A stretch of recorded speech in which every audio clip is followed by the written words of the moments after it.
Okay, Steve. Go ahead, Coach. Thank you, Steve. First, as we always do and should, congratulations to Texas A&M. They've got a great team. We knew that coming in.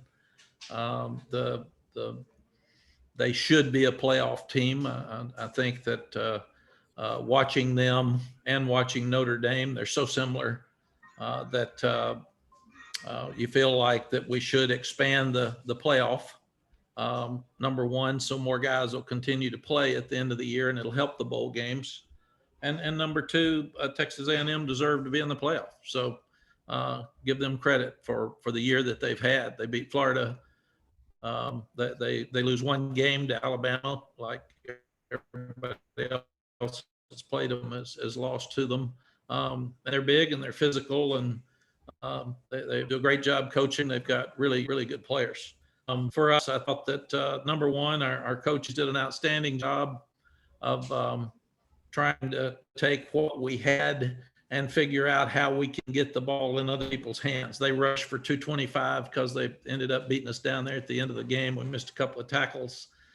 We rushed for 90 yards. So that usually tells the story of the game right there. And we knew we were going to have trouble rushing. We were just hoping we could throw it well enough to have a chance to still win the game. But Josh Downs got the ball in his hands. Dazz Newsome got 6 catches. Josh got 4. Garrett Walston gets 4, and then Chaffrey has 2, and had the one that he dropped that had a chance deep. So I did think our coaches in a very short week figured out a game plan to give us a chance. And then you start looking at Eugene Asante. He did a job tonight. Did he mess some things up? Of course he did, because he hadn't played.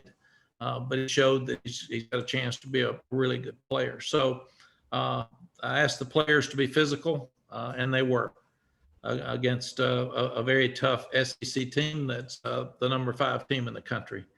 I asked the guys to play with confidence, and they did. We had the ball with 7 minutes left and a chance to win with a tie game, and then we go for the 3rd and 2 and don't make it. We go for the 4th and 1 and don't make it because it was under 3 minutes and the clock running, and we didn't feel like that we were stopping the running game much at that time, so we felt like that we had to take our chance to try to go for it on 4th down, and then we came up short. We felt like that was our best chance to win. So it gave them another touchdown, but again, this is a game you're supposed to win. So I'm really, really proud of the guys. I'm proud of the turnaround in 2 years.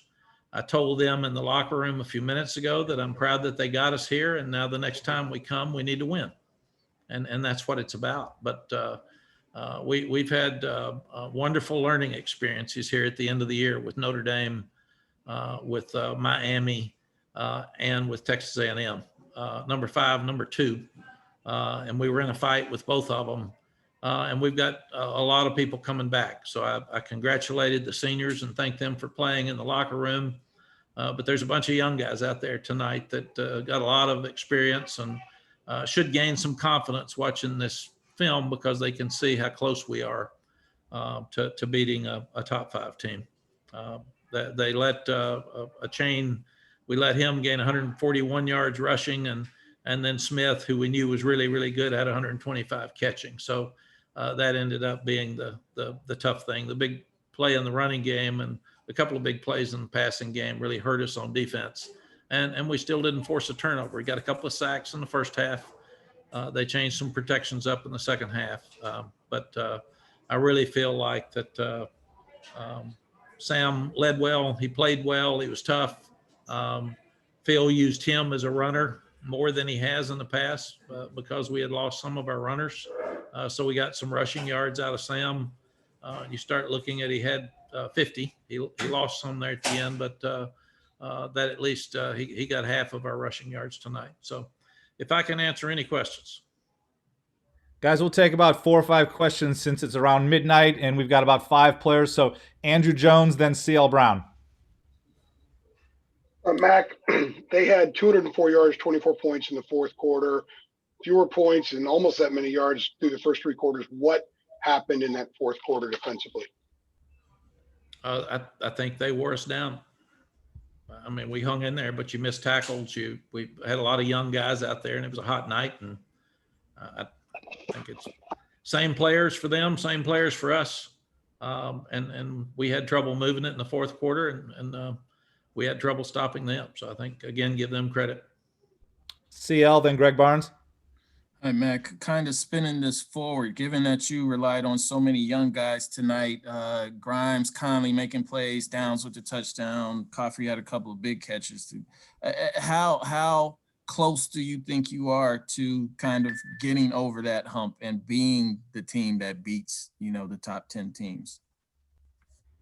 See, I think really close. You don't want to talk about a lot about what we didn't play with tonight, but we lost 4,000 yards coming into the game, and still had a chance against the number 5 team to win. So this is going to be a special team. Our 3.5 quarters against Notre Dame showed that. Tonight we showed that. We got to get more experience. We got to get more depth. On January 19th, we'll have 12 more guys coming in that'll have a great spring practice, and they'll get ready. But we're about to be really good. And I'm excited about that. And I told the players that tonight, that this, thanks for getting us here. Thanks for giving us a chance to win. We come back. We want to win. Greg, then Chris Heidel. Hey, Mack, what was the players' mindsets coming in? You mentioned the other day kind of having the motivation of people overlooking the team because of the opt-outs and because A&M is supposed to be in the playoff. What was their mindset coming in, and what were you trying to kind of preach to them about what this opportunity presented? Yeah, Greg, well, there's 110 of them. So for me to tell you what their mindset was, they'd probably have to tell you, because it's hard to read the minds of 110 young people. But I do think that even if we had not had guys that didn't play, people were going to give credit to the number 5 team over the number 13 team. So I think that's just the way it was. So we would have come in as an underdog, and we haven't been that many times. You really look at it, really, maybe Miami, but Notre Dame and then against A&M tonight, we're about the only 2 times we've been an underdog. So I do think that their mindset is to make sure that people start recognizing us nationally. And I think they did that tonight. They understand that they showed people how hard they're going to fight. And they do that every week. That's who they are. We haven't been flat for a game all year. Maybe we didn't play good a couple of times, but we weren't flat. And your other question, I'm sorry, Greg. That was it. You got it. That was it. Okay. Thank you. Thank you. Chris Heidel, then Ross Martin. Hey, Coach Brown. Sorry about the loss tonight to Texas A&M. I have a question about Sam. How did you see his performance tonight? I thought Sam played great. We didn't get off to a good start with the interception, and then they made 2 4th and 1s to go ahead and score up early. But we had to get that out of the way because we're a new game plan. We got new players against not a good defense, a great defense that's really well coached. And I thought after that we settled down and played really well throughout the night when we didn't have our same running game. So when we got behind, it was harder to protect. But when we had chances, Sam's the reason we were in the game. He hit 3 touchdowns, and he avoided some sacks a couple of times to get outside the pocket. And the one he hit to Josh Downs down the field was a great picture of what next year could look like. And I thought Dazz Newsome competed his rear end off for a senior that could have not played, could have worried about getting hurt. And he came and he competed really, really hard all night. I'm really proud of him. 2 more questions. More. Adam Smith, go ahead. You call me Steve? Yeah, Adam, go ahead.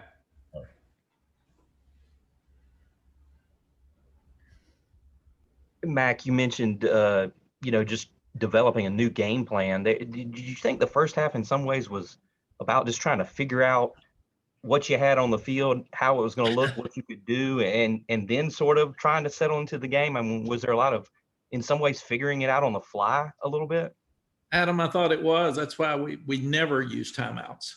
and we had to use all of our timeouts or 2 of them because we couldn't get lined up right on offense. We had so many new players in there, and they were all confused and anxious and nervous. So I'm in charge of timeouts. So I'd wait and wait and wait and wait. And I hate using those timeouts before we have them at the end of the half and the end of the game. But we had to use them because we were having trouble lining up in the right formations. And that's the thing. Give Sam credit. He had a bunch of new players out there. He didn't have his normal running game, and he still gave us a chance to win. Last one, Ross Martin.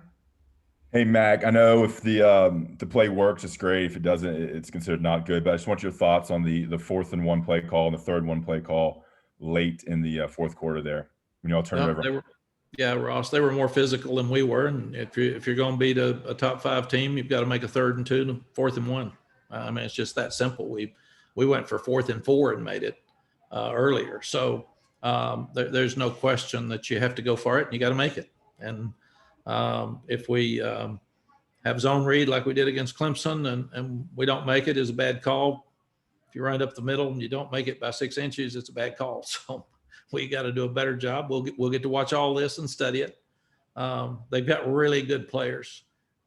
We even had a trick play that was wide open tonight for Garrett Walston. They blitzed us and nobody ever saw it. So because we didn't get it off. So there's a lot of things like that happened during the ball game, but we'll, I'll be watching this tonight and I'll have a better idea of what happened on the 4th and 1. Coach Brown, thank you very much. Thank you, Steve. All right, Jeremy's got a Game, 4th quarter. Hang on, Greg. He ducked out. Hang on. Go ahead, Greg. Hey, Jeremiah, did fatigue set in for you guys there late in the game in the 4th quarter? It was definitely hot out there, but every time we substitute D linemen, I felt like we were getting a good push, a good move on the line. But they did some things schematically that they haven't done all year, so I think that really affected us. What were some of the changes that they made second half? They always ran their counter into the boundary, but then they started running some G lead, one gap, one pulling schemes into the boundary. They really haven't done that a lot this year. Usually it's like countering the boundary, but then they switched it up.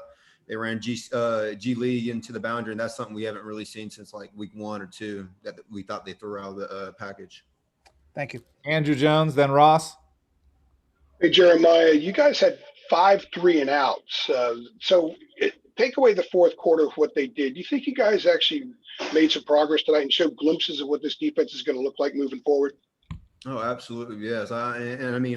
There's still young guys making plays out there. I see Kamen Rucker out there when we're in our odd front, sticking the tackle, moving, shaking down the line and making an athletic tackle. I see JQ out there covering guys, making tackles in space. So, I thought we played really good. I thought the young guys played really good, and I think that shows something that we can look forward to next season.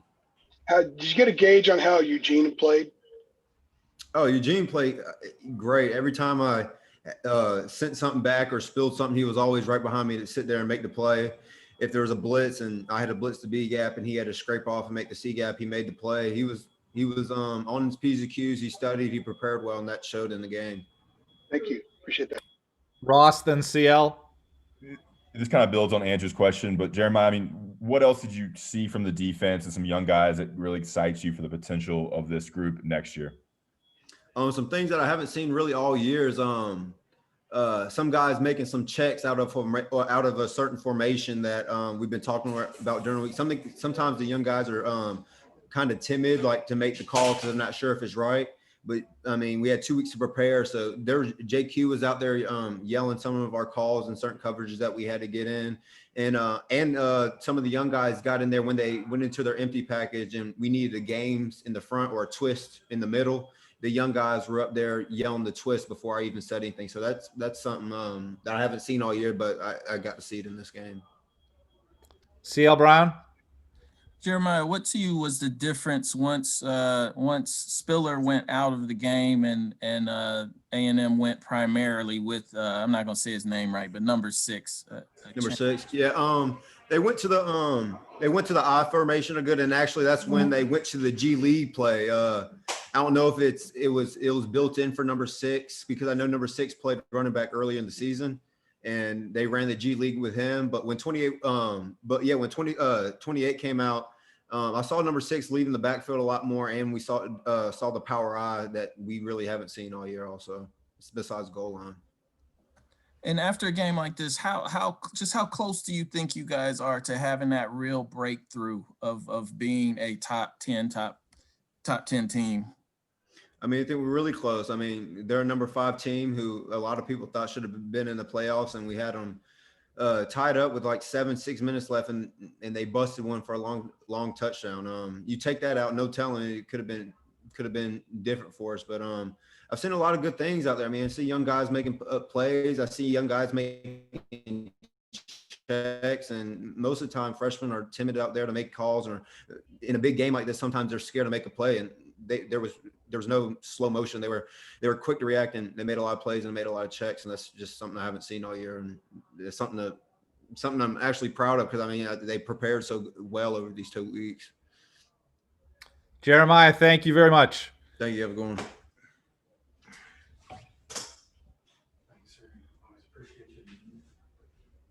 Steve, we got Eugene coming in. All right, great. So raise your hand, please. Questions for Eugene. Andrew Jones, you'll lead us off. Thank you, Eugene. Go ahead, Andrew. Hey, Eugene, there were a couple times out there tonight where you kind of looked a little frustrated when you missed some tackles, but is the positive that you were there in place to make the play, and it's something that you can build off of? Yeah, certainly. I think so. I think that when I'm in situations to make tackles, I need to make those tackles. I feel like that's something we stress over here, is tackling every day in practice. And I think when those opportunities present themselves, I need to make those plays. So it's great me being in position to make those plays, but I need to make those plays. Greg, then Ross. Go ahead, Greg. Eugene, Mack has talked about this kind of being the first game of next year, kind of with everybody coming back. What was this opportunity for you guys in terms of making a statement on a national stage to kind of get ready for next year? Yeah, I think it's a big deal. Just us being on this stage at the Orange Bowl, like the guy said, and 2 years ago, nobody would ever imagine North Carolina being in the Orange Bowl. And give Texas A&M credit. They played a really good game.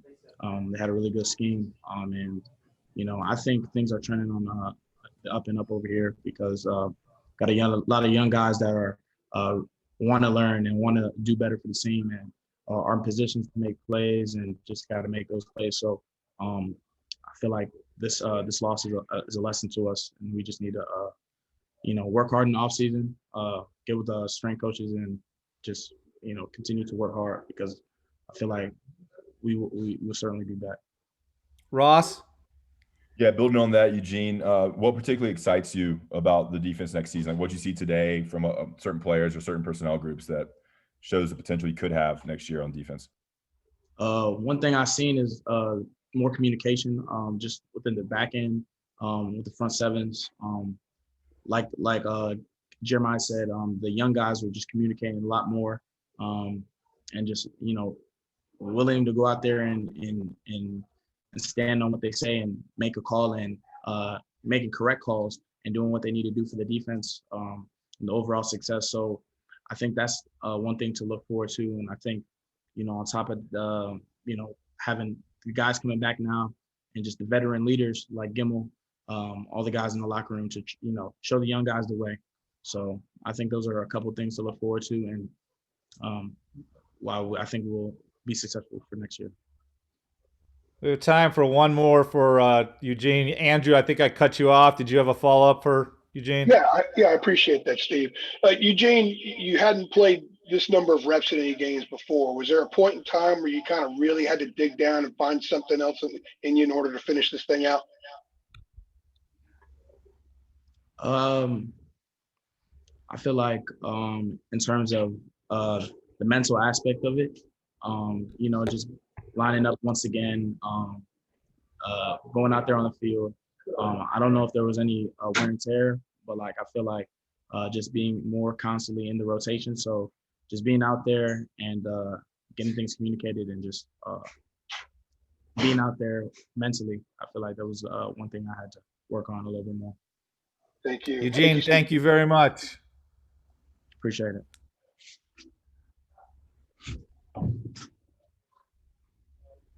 I think we'll have Dazz Newsome next. Go ahead and raise your hand. Questions for Dazz? Use the function, please, instead of. Okay. Okay, we can mark the hat today. Greg, go ahead. Greg Barnes.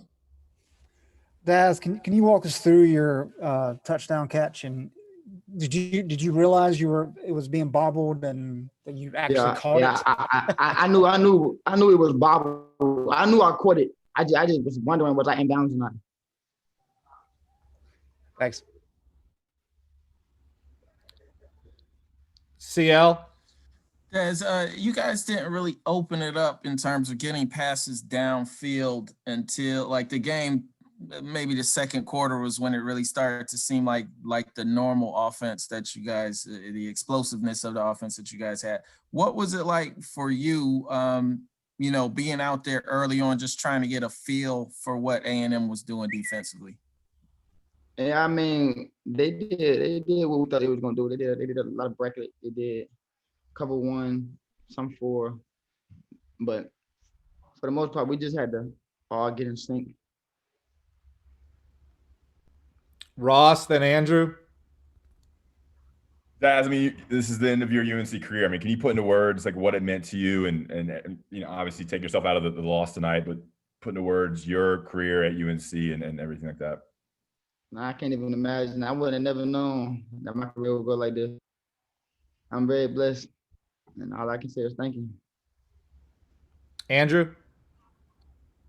Daz, we heard a lot about Josh Downs back in August. Didn't get to see him much during the season. He had 2 big touchdowns tonight. What kind of player are UNC fans going to see more and more of Downs in the future? What kind of player is he? He's a player similar to me. He's very good with the ball in his hands. He's very quick, fast, twitchy. You get in and out of his cuts real fast. He's definitely a baller. Cool. Thank you. Anyone else for Dazz? Lisa, it says Lisa Caldwell, but. So Richard Walker with Carolina Sports Hub. Dazz, can you talk about the production and the effort that British Brooks gave you? A walk-on, recruited walk-on that came on and gave you a first start and played running back? Yeah, but British did his thing. British deserves everything he getting. He been working hard since he got here. He's still a walk-on, but he grinds every day in practice, every day in the game. He's a special team captain every week for a reason. He make plays on special teams about every week. Him and Josh Henderson. So they deserve everything that came their way today. All right, Dazz, thank you very much. I'm done. You're all set, Dazz. Thank you. All right, waiting on a couple more guys, Tomon Fox and Sam Howell. All right. Questions for Tomon? Go ahead and please raise the hand function. Greg Barnes, go ahead. Hey, Tomon, what did Texas A&M do in the second half that gave you guys some problems? They just stayed relentless. I believe their offense, they didn't let up at all, where we assumed that they may get tired out just a little bit. But, they kept pushing the ball. They were able to run the ball some, and they were able to create big plays in the passing game.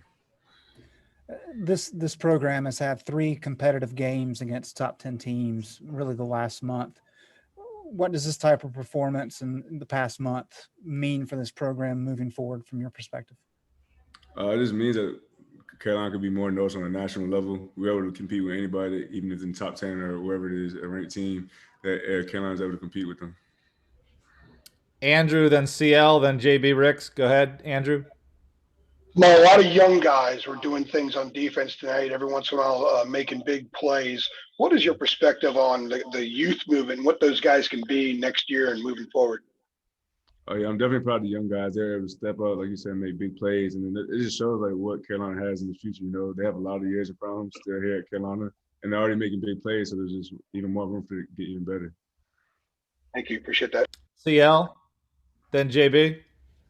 Tomon, defensively, you guys came a long way from over the course of the season. What would you say was kind of the key to turning a corner and being able to have a performance like this when you're toe-to-toe with the number 5 team?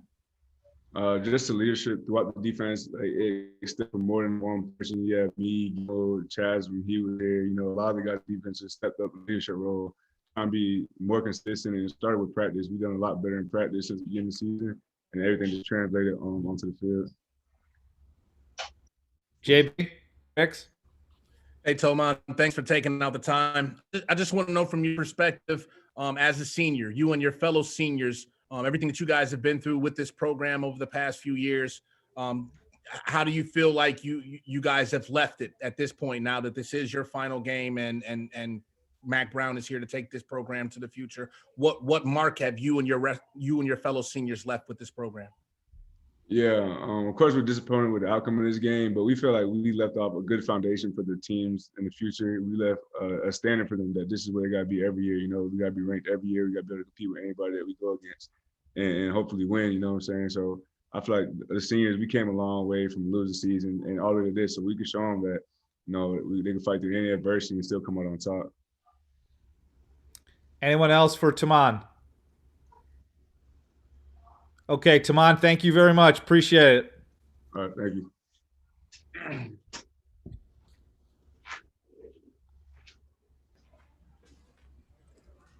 CL, you'll lead it off, then JB. Thank you, Sam. Go ahead, CL. Sam, this is another close game with the top-ranked opponent. What do you feel like it's going to take to get you guys over the hump next season to where you're sitting in the seat that they are right now? Yeah, we just got to get better. Just everyone in the program just has to get better. I just told our guys in the locker room, just remember this feeling, and everyone that's coming back, just use this feeling to motivate you in the locker room, because we can get so much better. Everyone in this program has stuff that we can get, that we can do better, stuff that we can work on. We were so close. I think we played a heck of a game out there tonight. We just came up short. Credit to Texas A&M. They had a good team. They had a good plan. But we're right there. So we're gonna work. We're gonna work really hard this offseason. We'll be back next year. JB Ricks. Hey, Sam, thanks for taking out the time. I just wanted to know from your perspective, how much pressure did you put on yourself going into this game with all of the opt-outs? And how do you feel you did leading those inexperienced players who had to show up tonight and fill in those shoes? Yeah, I didn't put any extra pressure on myself. I just try to go out there and be the player that I am. Just try to bring these younger guys along, try to give us some confidence, try to get some younger guys involved in the game. I made a couple mistakes tonight. The interception earlier really hurt us. And a couple other plays in the game that really ended up cost us the game. So, I got to get better myself. But for the guys that had to step up and play, I thought they played well. Josh Downs is a young guy that had a heck of a game out there today. The 2 running backs, British Brooks and Josh Henderson, they ran as hard as they could, and they're going to get so much better in the offseason. We're excited for next year. Greg Barnes. Sam, it took the offense a little while to kind of get going. How much of that was just trying to understand and get a feel for the guys you had out there in new roles? Yeah, I don't know. I got to go back and kind of see what was slowing us down a little bit, but I wouldn't really say it was much of that. I think we just had to kind of get adjusted to what they were doing to us. Once we were able to do that, we were making some plays. And you mentioned Josh Downs. Can you speak more to kind of what he brings to the team and kind of what he did tonight? Yeah, Josh is a heck of a player. I've known Josh for a long time now. I knew he was going to be a great player for us. Honestly, I kind of expect him to get a little more touches than he did this year, but, it's kind of hard when Dazz Newsome is in front of him. So, and Dazz is a heck of a player. He had a heck of a game tonight. So, yeah, Josh is a young guy. We know how special he is. We know how special he's going to be. So I'm definitely excited to get to work with him this offseason and for him to be one of the main guys next year. Thanks. Ross. Hey, Sam, you mentioned the offseason. What things are you working on in particular to get better? What's going to be the focus for you as a quarterback in the offseason? Yeah, honestly, I haven't put too much thought into it. I'm gonna think about that a lot tonight, over the next couple of days, and try to develop the best plan for me to get better. I know just a couple things. Always just trying to get better mentally. One thing I definitely want to get better at is just being more comfortable in the pocket. Sometimes I move my feet a little too much. Sometimes I move my feet not enough. So just trying to be a little more comfortable in the pocket and just trying to be a better quarterback from inside the pocket. Greg Hall. Sam, what do you expect out of this team, and what do you expect out of yourself next season? I expect big things. I have 2 years for myself personally. I have 2 years under my belt now. I expect for myself. I just want to be the leader of this football team, and I want to take this team to great places. And I think we have a lot of potential in that locker room, and a lot of really good younger players that are going to work harder than anyone in the country this offseason. And for this team, I think we just keep going in the right direction. This program is going where we wanted to go. We came up short tonight, but I still didn't take away for the great things we've been able to accomplish as a team. It's the first time in 70-something years since we've been to the Orange Bowl. So, this team has accomplished some great things. I told our seniors in the locker room, they'll always be remembered as the guys who brought this program back to where we're trying to take it. And I promise those guys that we'll be back and we'll be on top next year. Jared. Oh, sorry. Sam, how do you kind of stop yourself from, wondering what this game could have been if you guys had been at full strength with all of, your stars and everything? Yeah, honestly, I'm not even thinking about that. I'm past those guys off and now. I love all those guys to death. Most of those guys are my best friends. But it is what it is. I thought our guys out there played good enough for us to win the game. Eugene stepped up for Chaz and had a heck of a game. Just from sitting there watching on the big screen, I saw him he was all over the ball. Josh Downs, he played some more. Chaffee played some more. Just a lot of guys stepped up. I'm proud of those guys, and really they played good enough for us to win the football game. We just, as a team, didn't make enough plays, and me personally, I didn't make enough plays for us to win the game. Greg Hall, last question. Go ahead. Sam, did Javante, Michael, or Diami, or any of those guys reach out to wish y'all luck before this game today? Yeah, definitely every single one of them. And all those guys, I'm close with all of them. They all wish they could have played tonight, but they had to do what was best for them. And those guys, along with the seniors that played tonight, will always be remembered as guys that took this program where we were trying to take it. And it's our job to keep it going in the right direction. But for the guys that opted out, I wish those guys the best of luck at the next level. And all those guys are going to have really long careers in the NFL. So I'm just proud to play with those guys. And it is what it is with the outcome tonight. Our guys played well enough to win. We just came up short at the end. Sorry, Sam. One more. Last question. Adam Smith. Thanks, Steve. Sorry about that. Sam, when you mentioned you talked to some of the senior guys and you promised them that you would get back to a game like this, was there anybody specific that you went up to, and was there any specific message you wanted to say to one of those guys in particular? No, it wasn't really anybody specific. I just kind of went around to all the seniors and just thanked them for everything they've done. Because they've been a part of this program when they were winning 1 and 2 games in a season. And now we won 8 games this year and came up short in the Orange Bowl, which is something if you would have predicted happening 2 years ago, everyone would just call you a fool. So I just really appreciate all the work the seniors have put in. They just trusted the process. They trusted in Coach Brown when he came in. They trusted in me as a quarterback. So I'm just really appreciative of those guys and everything they've done for this program. Sam, thank you very much. Yep, thanks, guys. Everybody, appreciate y'all being on. That was Sam was the last player for the interviews. So good evening. Thank you, everybody. Appreciate it. Thanks, Jeremy.